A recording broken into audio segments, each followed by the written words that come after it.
너는 조각목으로 성막을 위하여 널판을 만들어 세우되 그렇습니다. 널판에 대해서 합니다. 널판. 널판의 뜻은 판자떼기를 가르칩니다. 나무로 만든 판자. 판자를 가지고 성소를 짓는 겁니다. 성소.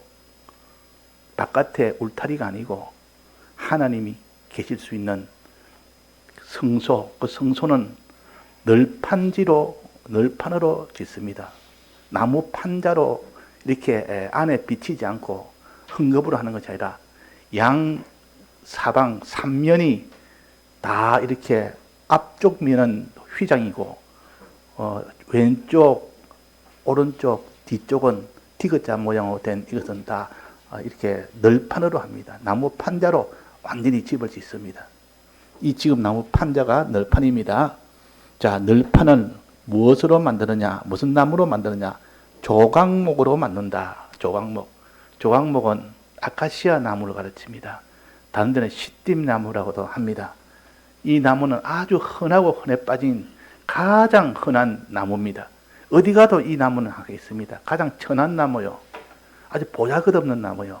근데 이것을 가지고 이 성전 제일 귀한 이 성막을 짓는데 재료로 사용한다. 그 말입니다. 그 말은 우리 성도는 제일 가치 없는 자를 불러서 이렇게 우리를 하나님께서 성막 짓게 합니다. 우리가 가치가 있는 우리를 부른 것이 아니요. 얼마나 죄가 많고 얼마나 더럽고 얼마나 천하고 흔하고 빠진 그런 우리를 귀하고 귀한 성막 만드는 재료로 우리를 택해서 사용합니다. 그래서 여기에 밑에 29절입니다. 그 널판들을 그 조각목 그 널판들을 금으로 사고 속은 조각목이고 겉은 금으로 사라. 제일 귀한 금.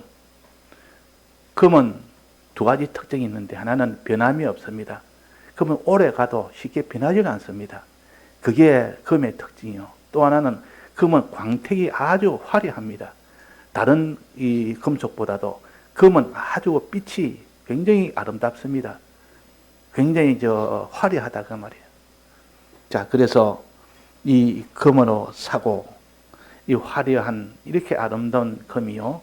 또 거기는 아주 변함이 없는 언제 가도 그 금 변함이 없는 그런 금인데 겉은 금으로 사고 속은 이렇게 조각목으로 제일 흔하고 흔해 빠지고 더럽고 더러운 우리를 택해서 금으로 덮어 씌웁니다.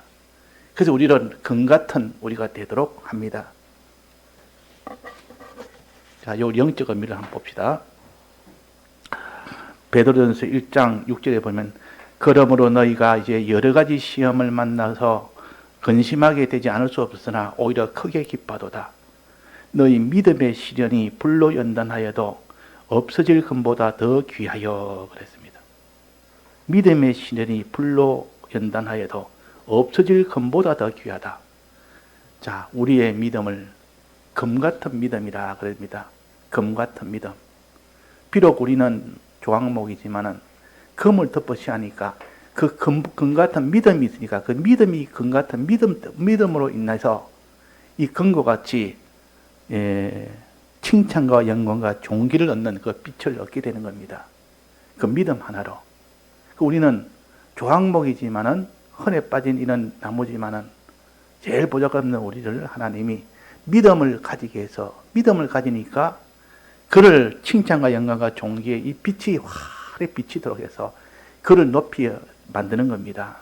그런데 이 믿음은 무슨 믿음이냐?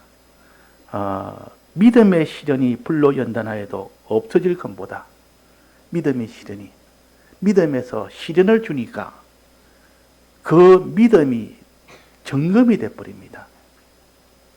믿음에 그 불같은 시험을 만나도 믿음이 없어지지 않고 계속 있으니까 그 금이 그대로 있으니까 불로 연단한 금이라 이걸 정금이라 그럽니다.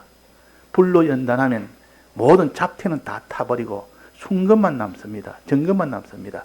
정금을 만들어서 우리를 참 금 중에서 제일 좋은 금을 만들어서 우리를 칭찬과 영광과 존귀 있게 하는 이것입니다. 그 믿음이 그러면 금 같은 무엇입니까? 믿음의 신이니까 믿음이라 그 말입니다. 믿음이라 그래서 이 널판은 믿음을 가르친다.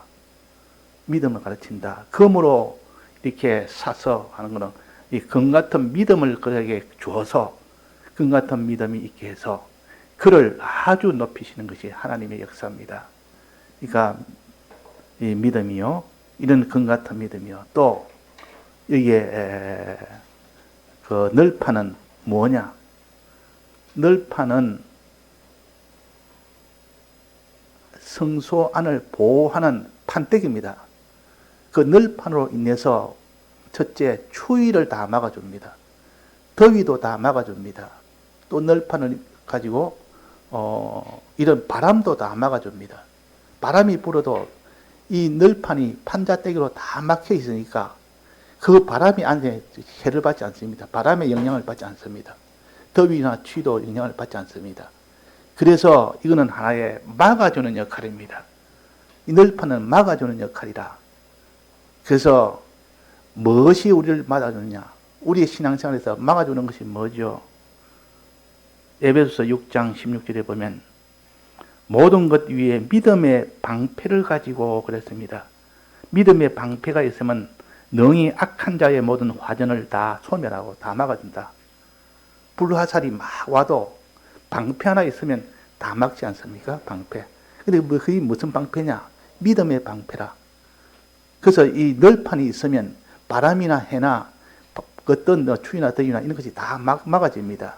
그럼 이거는 믿음을 가르친다. 그 말입니다. 그래서 이것을 믿음으로 말한 겁니다. 또 여러 가지 시련이 불러 있어도 금보다 할 때는 믿음의 시련이 그랬으니까. 그러니까 이것을 믿음으로 이렇게 영적으로 해석을 하는 겁니다. 그래서 믿음의 방패를 가지라. 자, 우리가 지금 이게 좀 성소의 이 벽을 가르쳐서 널판이라고 그럽니다. 벽입니다. 그럼 성전에도 보면 성벽이 있습니다. 성전에도 성벽이 있습니다. 성벽은 외부의 침입을 다 막는 것이 성벽이요. 다른 말로 하면 성곽이라고도 합니다. 외부의 침입을 다 막아주고 보호해주는 것이 성벽이요, 성곽입니다. 자, 이것은 다 내 성벽을 중수해라. 다시 건축해라. 느헤미야가 성벽을 다시 건축했고, 성벽을 건축하면 하나님이 너 지경을 넓혀주리라 하고 미가서에도 말했습니다. 그러니까 우리가 믿음을 다시 건축해서 믿음을 채로 정비하면 하나님이 그에게 모든 지경을 넓혀주고 그의 모든 대적을 다 막아준다. 그러니까 믿음이 허물어졌다면 그는 막지를 못합니다. 그래서 느헤미야가 성벽이 무너진 이스라엘을 보고 아무래도 내가 이 3차 포로기한 때 자기가 왕한테 이야기해서 내가 가서 성벽을 우리나라의 성벽을 고치겠습니다. 보내주십시오. 보내줬다면 여기 가서 느헤미야가 성벽을 다 고쳤습니다. 그러니까 성벽이 고치니까 외부의 침입이 들어오지를 못합니다. 성벽 때문에. 그 믿음이라는 것은 이런 것이요. 믿음이라는 것은 항상 자기가 대적하지 못하는 것을 능히 대적하고 그들의 불화살이 와도 화전이 와도 그를 능히 이길 수 있는 것은 마음에 이 믿는 믿음이요. 믿음에서 결국 결판이 나는 겁니다. 이 성벽에서 결판이 나고 여기에 지금 널판에서 결판이 나는 겁니다. 그 성벽을 어떻게 쌓느냐? 성벽을 쌓는 방법에 대해서 얘기합니다. 첫째, 성벽은 16절입니다. 각 판의 장은 이걸 먼저 판때기를 잘라야 될 거 아닙니까? 이걸 잘라야 될 거 아닙니까? 길이를 먼저 해서 딱 정확하게 자릅니다. 이 성벽은 또 무슨 판자떼기를 이렇게 모아가지고 집을 짓듯이 이게 높이가 10규빗, 또 넓이가 광은 넓이가 1규빗 반. 지금 말한다면 높이가 10규빗 같으면 1규빗이 한 50cm로 잡고 팔손 끝에서 팔꿈치까지니까 한 45cm 됩니다. 근데 50cm로 잡고 하면 계산이 수월합니다. 대충 보기에는. 10규빗이면 5m입니다. 5m의 판넬을 높이가 5m 판넬을 쭉 만듭니다. 넓이는 1규빗 반, 한 75cm 됩니다. 75cm 넓이에다가 5m 높이의 그런 길이를 가지고 온 그 판넬을 그거 다 똑같이 그렇게 만드는 겁니다. 그렇게 잘라서 그래 만들어서 거기다 금으로 이제는 싸서 이렇게 준비를 합니다. 그래 준비해서 이제 벽을 하나하나 만드는데 그걸 붙여서 만듭니다. 벽을 그걸 또 무슨 보로코 차듯이 하나하나 탁탁탁 붙여가지고 그거 갖다가 성소를 만들어 가는데 이 성소의 모양이 어떻습니까? 앞면에는 동쪽 앞면에는 휘장이 있고 그건 문이 없습니다. 휘장이 문입니다. 휘장이면 이런 아주 헝겊으로 만드는 그런 밑으로 쭉 내려오는 그 문입니다. 보이고 왼쪽, 오른쪽, 뒤쪽은 이 널판으로 이렇게 붙입니다. 널판을 붙여서 이 디귿자 모양의 널판을 이렇게 만든다 그 말입니다. 이 그림을 보면 금방 한눈에 알 수 있지만 모르니까 설명으로 이렇게 하는 겁니다. 그러니까 디귿자 모양으로 왼쪽과 오른쪽, 뒤쪽에는 널판으로 갖다 붙입니다. 하나는 넓이는 75cm, 길이는 여기에 5m 정도. 5m 같으면 사람의 몇 길 아닙니까? 이 밖에서는 사람의 높이보다 훨씬 높습니다. 그러니까 천장이 높단 말이에요. 5m 같으면 높지 않습니까? 우리 이 안에는 뭐 한 2m 되나? 2m도 안 될 것 같은데, 2m는 되겠네요. 그러니까 이 5m가 되니까 굉장히 높습니다. 그런 높이의 지금 성소를 만드는 겁니다. 그런 높이를 만드는데, 그걸 잘라가지고, 옆으로, 동쪽, 서쪽과, 남쪽과 북쪽은 좌우인데, 거기에는 이것을 20개를 붙입니다. 20개를 딱 연하여 붙인다. 연해서. 20개를 연해서 붙입니다. 딱딱딱 붙여가지고. 그래서 20개를 붙이니까 한참 뒤로 쭉 나가지 않습니까? 왼쪽도 오른쪽도 똑같이 20개씩 붙이고, 뒤쪽은 6개를 붙입니다. 6개를. 그러니까 뒤쪽은 그러니까 가로죠. 가로는 6개를 붙여서 뒤쪽을 벽을 만들고, 좌우는 오른쪽 왼쪽은 20개를 붙여서 벽을 만드는 겁니다. 자, 이러면 대충 알겠습니까? 그러니까 뭐 이런 것들 외우는 게 좋습니다. 그래가지고 만들어서 이제 연한데 앞쪽에는 물론 그거는 휘장이 있어서 그거는 널판을 붙일 수가 없죠. 출입을 해야 되니까. 널판 붙이면 아예 출입 못 하니까. 그래서 붙이고 그렇게 합니다. 그러면 총 합해서 몇 개입니까? 왼쪽에 20개, 오른쪽에 20개, 또 뒤쪽에 6개. 근데 뒤쪽에 6개 붙여서 그 모서리 부분에는 1개씩을 더 덧댄다 그랬습니다. 모서리 부분은. 자, 23절입니다. 성막 뒤 모퉁이 편을 위하여 널판 둘을 만들되 그 널판 둘은 모퉁이에다가 2겹 두께로 붙입니다. 모퉁이에다가 한 겹에다가 거기다 1개를 더 붙이는 겁니다. 그러니까 모서리 부분 더 튼튼하게 되겠죠. 그래서 모서리 부분은 이렇게 모퉁이 부분이니까. 그래서 집을 지을 때도 모퉁이 부분은 제일 힘이 많이 실립니다. 모퉁이 부분이 조금 손상이 되면 양쪽 가로 세로 면이 다 같이 거기서 위험해집니다. 그래서 모퉁이 돌도 제일 큰 돌이 모퉁이 돌이 되고, 거기 기둥도 모퉁이 기둥이 제일 큰 기둥이 되고, 여기에 벽도 가로 세로 만나는 그 부분, 거기에서 제일 중요해서 그 부분은 1개를 더 떼가지고 보강을 시킵니다. 그래서 모퉁이 부분은 이렇게 중요하다. 그래서 예수님은 우리의 뭐랬습니까? 예수님은 우리의 모퉁이 돌이라. 예수님은 우리의 모퉁이 돌이라 그랬습니다. 그래서 우리의 신앙이 네가 교회든 가정이든 제일 중요한 위치, 그것이 무너지면 안 되는 제일 중요한 위치는 내가 맡겠다. 내가 모퉁이 돌이 되겠다. 그렇게 해야 그치 하나님이 그를 인정을 하시고 그 믿음을 인정을 하십니다. 이 교회에서 제일 어려운 점, 제일 중요한 점, 제일 무너지기 쉬운 점, 그 면을 내가 맡겠다. 그래서 모퉁이 믿음이라 그럽니다. 그를 모퉁이 믿음이라.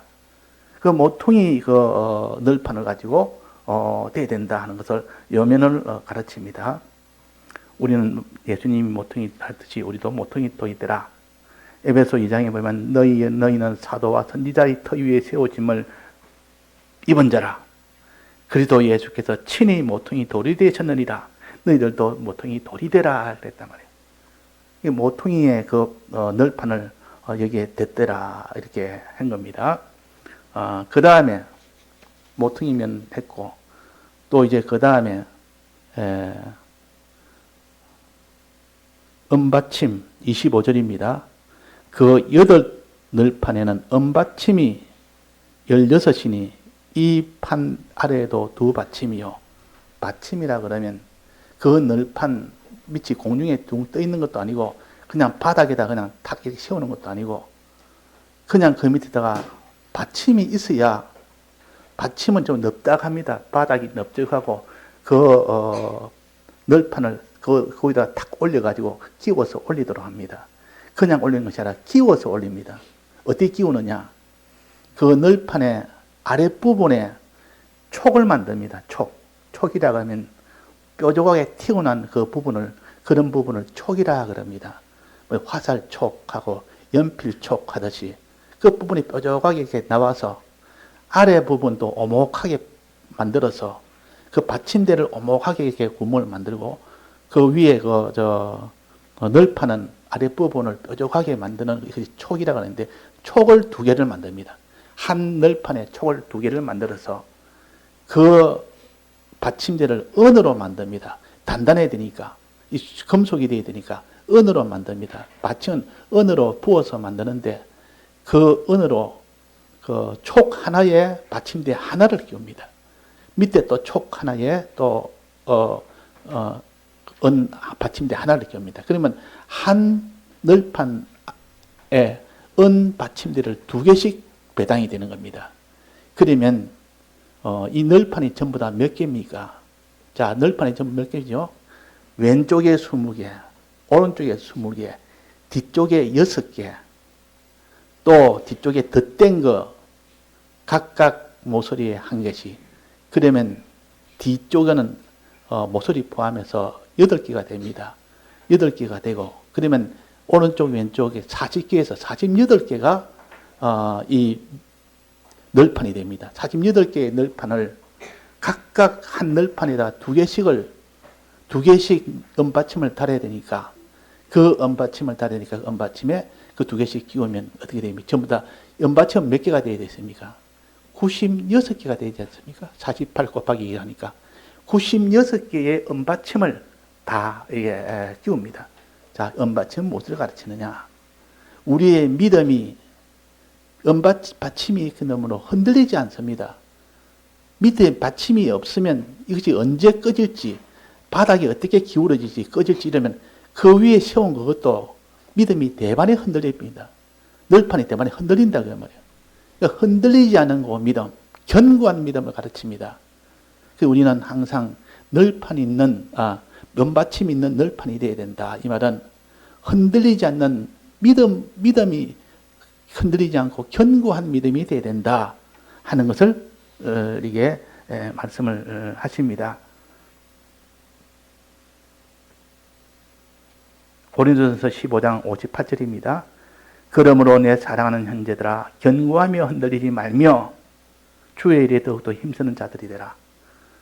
믿음이 흔들리면 그 사람은 일을 못합니다. 믿음이 이렇게 은받침이 있으면 흔들리지 않습니다.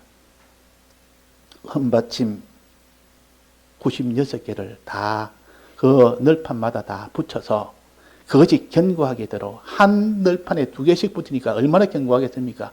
거기에 또 촉이 있으니까 딱 끼우니까, 은받침이 끼우니까 그것이 요동하지 않습니다. 그 촉으로 딱 끼우니까 더 요동하지 않는다 그 말이야. 그래서 이 촉은 이렇게 요동치 않는, 하나님에 대한 믿음이 요동치 않도록 하는 것이요. 이 받침은 그것이 흔들리지 않도록 하는 것이요. 그런 믿음이 흔들리지 않고 믿음이 견고해야 우리가 주의 일에 더욱더 힘쓰라, 흔들리지 말며 더욱더 힘쓰는 자가 되라, 그렇게 이 하나의 형식으로 가르쳐 주셨습니다. 그 다음에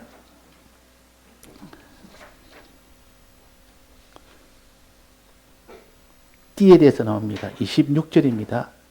너는 조각목으로 띠를 만들지니 성막 이편 널판을 위하여 5이요 성막 저편 널판을 위하여 5이요 오른쪽 5이요 오른쪽 20개 있는 부분에 5것이요 왼쪽에 20개 있는 널판 있는 부분에 5이요 또 성막 뒤편 서편 널판을 위하여 5이라. 그러니까 한편 3편이 있지 않습니까? 오른편, 왼편, 뒤편 거기에서 다 널판을 다 연하여 붙일 때에 거기에서 촉으로 연하여 붙이라. 그냥 붙이는 것이 아니라 이 나무를 붙일 때는 본드로 붙이는 게 아니고 못으로 치는 것이 아니고 그건 못을 치지 않습니다. 성막은 못을 안 칩니다.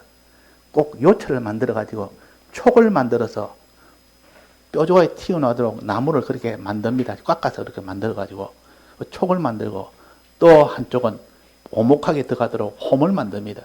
그래가지고 탁 끼우면 되도록.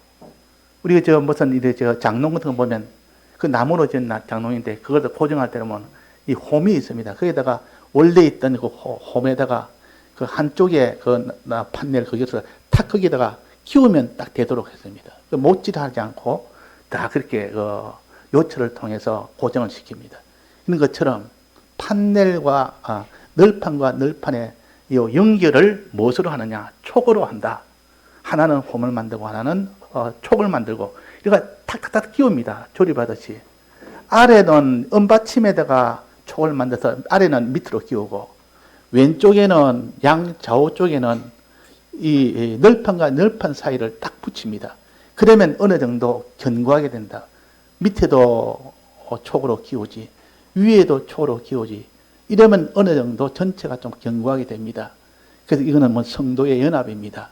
성도는 이 두 촉을 스스로 연결하는데 또 두 손을 가지고 악수하는 것처럼 항상 성도 간에는 서로가 이렇게 화목이 되어야 되고 성도가 이렇게 연합이 되어야 됩니다. 성도끼리 서로 불목하고 성도끼리 싸우고 이러다 보면 일을 못 하냅니다. 일을 하려면 성도가 자기 맡은 일을 동시에 다 하려면 서로가 협조하고 협력하고 맡은 일을 다 서로 나눠가지고 잘 해야 그 일이 그래도 될지 안 될지 모르는데 서로 불목하고 서로 반복하니까 일을 할 수가 없습니다. 자기 중심으로 할 수밖에 없으니까. 그래서 갈라디아서 2장에는 이런 말씀이 있습니다. 도리어 내가 무할례자에게는 복음 전함을 맡기를 베드로가 할례자에게 맡은 것과 같이 한 것을 보고 바울이 하는 말입니다.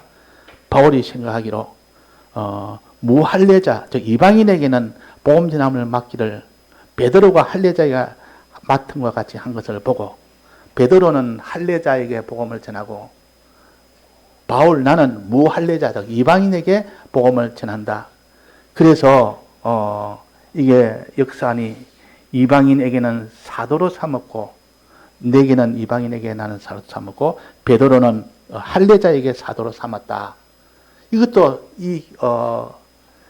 성도들이 서로 맡은 일을 갖다 딱딱 나누니까 일이 되는 겁니다. 할례자에게도 이방인에게도 이 복음을 전할 수 있도록 되지 둘 다 같이 같은 걸 못하고 하나 각각 다르게 하니까 이 하나님 일을 온전히 할 수 있는 겁니다. 그래서 말씀하시기로 또 내게 주신 은혜를 알므로 바울이 하는 말입니다. 기둥같이 여기는 야고보와 베드로와 요한도 나와 바나바에게 교제의 악수를 하였으니 바나바와 바울은 이 이방인에 대한 복음을 맡았고 또 야고보와 베드로와 요한은 이 할례자 즉 할례자 있는 이스라엘 백성에 대한 이 믿지 않는 자 이들의 복음을 맡았다. 교제의 악수를 했다. 교제. 둘이 서로 반복하는 것이 아니라 서로 질투하고 서로가 막 이 경쟁하고 이게 아니라 서로가 일을 분담해서 하기를 서로가 악수했다. 교제의 악수했다. 이것은 꼭 널판에 튀어난 촉이 옆에 널판과 딱 이렇게 밀착을 해가지고 서로 교제하는 것, 또 악수하는 것처럼 이렇게 되었을 때 비로소 이방인에게는 내가 또 할례자에게는 베드로가 저들과 나누어서 이렇게 잘 이렇게 협조해서 하니까 모든 이 복음 운동이 바로 된다 하는 그 말입니다. 그러니까 널판에는 두 촉이 있다. 옆에 널판과 이 연합되는 이 촉을 가져야 된다. 이것이 없는 사람은 항상 자기 중심으로 합니다. 내가 뭘 해야 되지, 내 위주로 해야 되지. 다른 사람이 복음 전하면 그걸 못 견디는 겁니다. 너 다른 사람 복음 전화가 잘 되면 그것을 시기하고, 다른 사람이 전하든 누가 전하든 하나님께서 내게 맡은 거는 할례자요, 저가 맡은 거는 무할례자라. 이래가지고 자기가 맡은 그 일을 충성히 하면 하나님이 그를 두 촉을 가지고 서로 연결해 있는 저들이라 하고 하나님이 그걸 기뻐하지. 서로가 그는 두 촉이 없이 잘라버리고, 촉이 있으면 서로 잘라버리고, 그러니까 서로가 연결이 안 되는 겁니다. 촉을 다 잘라내버리면 그 널판끼리 연결이 안 되고 흔들흔들해가지고 늘 풀목과 이렇게 되어버린다. 그 말입니다. 자, 이렇게 하면 그 촉으로 연결되니까 제법 견고하게 되고, 또 밑으로 은받침에다가 촉으로 연결하니까 제법 그것도 견고하게 됩니다. 그런데 바람이 불고 힘이 큰 그런 외부에 있는 공격이 오면 그것 가지고는 이기지 못합니다. 무엇이 있어야 되느냐? 여기에 띠라 그랬습니다. 띠에서 나옵니다. 26절입니다.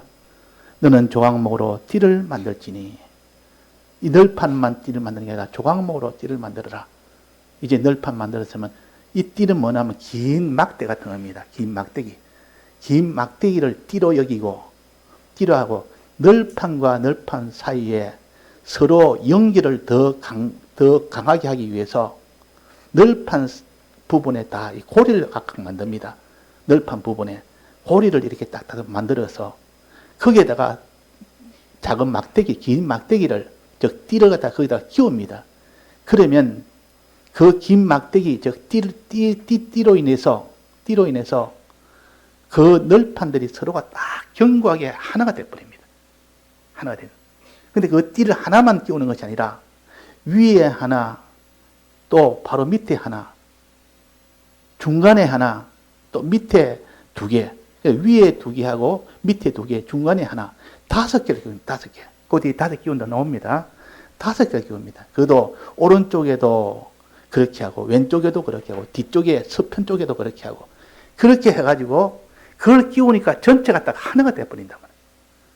무슨 꼬치에다가 막대기를 끼우면 그 꼬치가 각각이 아니라 한 팀이 되듯이, 하나가 되듯이, 이 널판이 각각 믿으면 각각 믿음이 아니라 전체가 하나 되는 요 믿음이, 연합되는 요 믿음이 됩니다. 전체가 하나 되는 요 믿음이 된다 말이에요. 그리고 우리는 요 믿음도, 하나님은 우리의 머리요, 우리는 그의 지체라.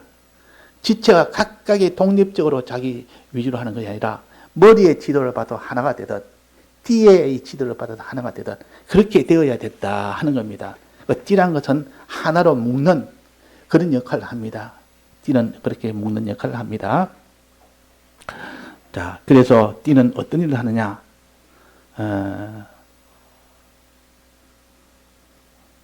에베소 6장에 보면 나옵니다. 6장 4절에 보면 그런즉 서서 진리로 너희 허리띠를 띠고 그랬습니다. 진리로 너희 허리띠를 띠라. 진리를 통하여 믿음으로 하나 되는 이런 자가 되라. 진리가 아니면 우리는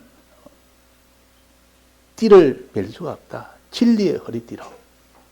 진리를 통하여, 너도 진리를 통하여, 나도 진리를 통하여, 이 사람도 저 사람 다 진리로 믿음으로 나아가야지 거기서 하나가 되지. 나는 하나가 될 수가 없다. 그 다음에는 에베소 4장 3절입니다. 평안하게 매는 줄로 성령이 하나 되게 하신 것을 힘써 지키라. 평안에 매는 줄로.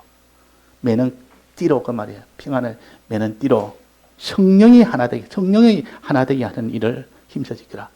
성령을 통하여 너희 믿음이 하나 되도록 힘쓰라.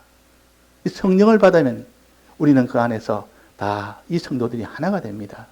근데 성령을 받지 않으면 항상 자기라는 것이 가로막아서 하나가 되지 못하는 겁니다. 성령이 하나 되게 하는 것을 지키기를 힘을 쓰라. 이 성령의 띠요, 하나는 진리의 띠고, 또 하나는 마지막으로 뭡니까? 골로새서 3장 14절에 이 모든 것 위에 사랑을 더하라. 이는 온전하게 매는 띠니라 그랬습니다. 우리가 믿음으로 주님의 이 사랑을 참으로 믿고 사람을 사랑하는 이 믿음으로 사랑의 요 믿음이 돼야 되지. 사랑을 믿는 그 믿음으로 그것이 온전하게 된다. 뭐 하나님의 크심도 중요하지만 크심보다도 마지막 최종적으로 하나 되게 하는 것은 사랑에 매는 띠라. 주님이 날 사랑했고 우리가 형제를 사랑하는 그 사랑의 그 띠가 온전하게 매는 띠니라. 마지막 온전하게 매는 띠니라. 이게 띠가 돼야 이 널판 사이에 그것이 끼워져야 그것이 온전하게 된다 하는 겁니다. 자, 그리고 시편 133편에 보면 1절에 보면 형제가 연합하여 동감이 어찌 그리 선하고 아름다운 거. 형제가 연합하여 믿음으로 연합하여 동감이 어찌 그리 아름다운 거. 형제가 믿음으로 다 하나가 돼서 이렇게 하게 되면 얼마나 하나님 그것이 보고 아름답게 보시는지 그것이 우리의 구원이 된다 하는 것입니다. 자, 그러면 여기서 띠가 전부 몇 개가 있습니다. 오른쪽에 성막 이편에 널판을 위하여 띠가 5개요. 또 성막 저편, 즉 왼쪽에 널판을 위하여는 띠가 5개요. 또 성막 뒤쪽에, 즉 서편 널판을 위하여는 5이라. 띠가 5개입니다. 띠가. 한 개 띠만 해도 제법 이 널판이 전체가 다 어느도 견고해 질 텐데 5개지. 위, 아래, 또 중간 밑에 또 아래. 중간, 아래, 더 아래. 총 5개의 이 띠를 쭉 끼워버립니다. 고리 만들어진 거기다 끼워버립니다. 그런데 세 번째 중간에 있는 띠는 뭐랬습니까? 중간에 있는 띠는 고리를 끼우지 않습니다. 안에다가 끼웁니다. 그냥 이 널판 안쪽을 끼웁니다. 널판 속으로 끼웁니다. 널판 속에 고무를 뚫어가지고 그는 더 견고하게 하겠죠. 바깥에 고리를 달아가지고 거기에 띠를 띄우는 것보다는 그 중간에 세 번째 있는 그 띠는 그 널판 안쪽에다가 밖에는 안 보입니다. 구멍을 내가 띄우니까. 구멍을 내가 쭉 끼워보니까 얼마나 든든하겠냐 그 말이에요. 이 띠는 이렇게 우리가 아래 위로 띠, 또 성령의 띠, 또 이것이 진리의 띠, 또 마지막으로 눈에 안 보이는 사랑의 띠로 완전히 이렇게 사랑은 눈에 보이지 않는데 사랑의 띠로 마음으로 사랑하는 이 띠로 넣어가지고 완전히 그것이 전체가 하나가 되는 그 사람이 되라는 것이요. 그 띠는 전부 다 하나로 묶는 거 아닙니까? 쭉 20개의 그 널판을 한 목에 묶는 것이 띠라 말이에요. 띠. 띠가 그 길수만 띠를 만드는데 그 띠를 만들 때도 이 널판처럼 조항모로 먼저 나무를 만들고 거기다가 내나 금으로 사서 해라. 그래서 그것이 띠와 촉은 이 널판끼리 연결하는 것이요. 아래로 즉 널판지에다 받침대에다가도 촉으로 연결하고 또 널판끼리도 촉으로 연결하고 전체적으로는 띠로 전체적으로 연결하고 이래가지고 성도 간의 믿음이 전부 다 하나가 되도 이랬을 때 그 사람의 구원이 바로 되는 겁니다. 자, 이게 무슨 뜻인지 잘 모를 수가 있습니다. 지금 이거 사진을 보고 하는 것이 아니고 말로서 하는 건데 말로서 이해가 잘 안 될 겁니다. 저는 사진 보기 전에는 이해를 못했습니다. 그러니까 몰라도 일단 대충 그렇다는 것만 우리가 알아서 영적인 의미를 가지고 우리가 먼저 힘을 쓰다 보면 나중에 이 뜻도 차차차차 알아지게 되는 겁니다. 자, 그러면 이게 앞쪽은 어떻게 됩니까? 앞쪽은. 자, 옆쪽은 이 널판으로 20개 하고 또 오른쪽, 왼쪽 다 20개씩 하고 뒤쪽은 8개로 이렇게 모서리 포함해서 8개를 했는데 앞쪽은 어떻게 되었죠? 앞쪽은 휘장을 갖다가 붙인다. 문을 달아야 됩니다. 문은 휘장입니다. 휘장이 문입니다. 그러니까 문을 여는 것은 휘장을 서 제끼고 들어가는 겁니다. 제끼고. 그런데 휘장을 거기에 매달려면 반드시 기둥이 있어야 됩니다. 기둥이.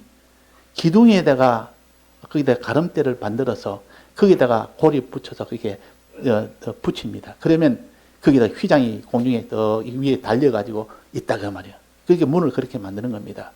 그 만들 때에 그때도 문이 어떤 문이냐? 5개의 기둥을 세웁니다. 5개의 기둥. 5개의 기둥을 세우는데 그 기둥에도 그 지성소와 성소를 구별하는 그 휘장에는 은받침을 거기다가 놓습니다. 은받침을 거기다가 내나 거기다 놓습니다. 은받침은. 그래가 기둥을 세운다 그 말이에요.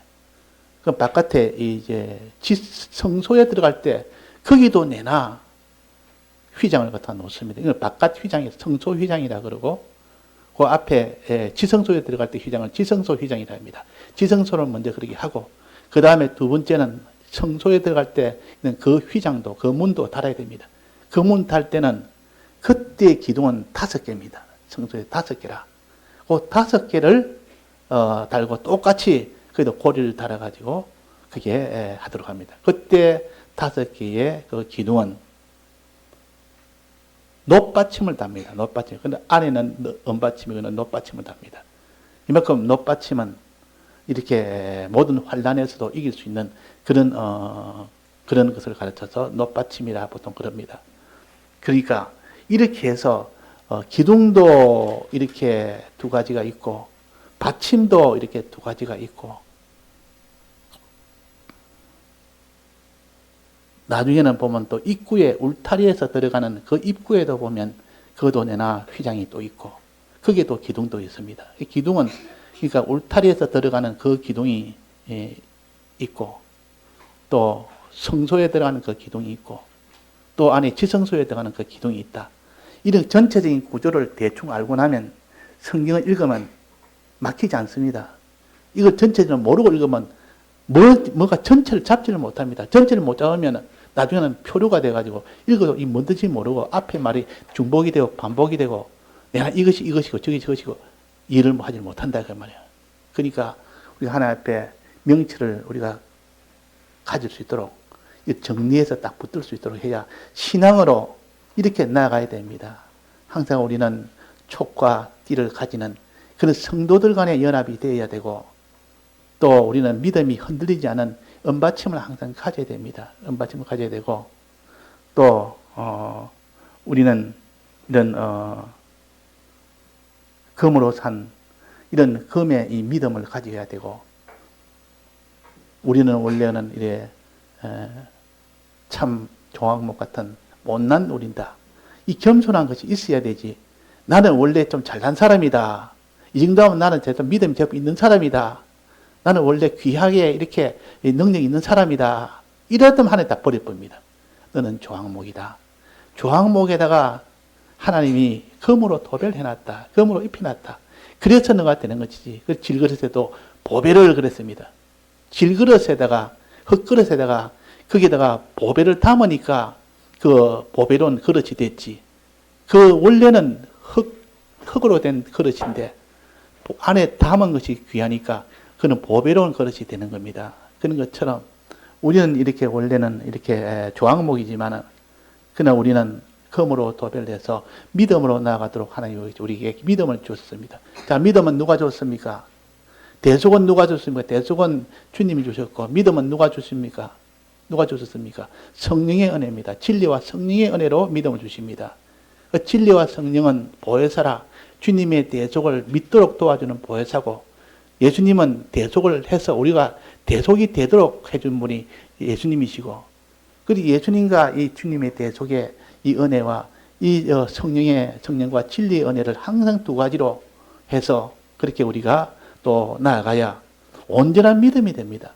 이 믿음이란 것은 그냥 믿음 된다고 생각해서 믿어지는 것이 아니라 근데 하나님께서 이렇게 기도해서 하나님 앞에서 성령의 은혜를 달라고 진리의 은혜를 달라고 또 그런 힘을 써 노력하고 힘을 쓰고 애를 쓰고 그럴 때 하나님이 그에게 널판에 믿음의 은혜를 줍니다. 이 널판은 믿음의 은혜라 그 말입니다.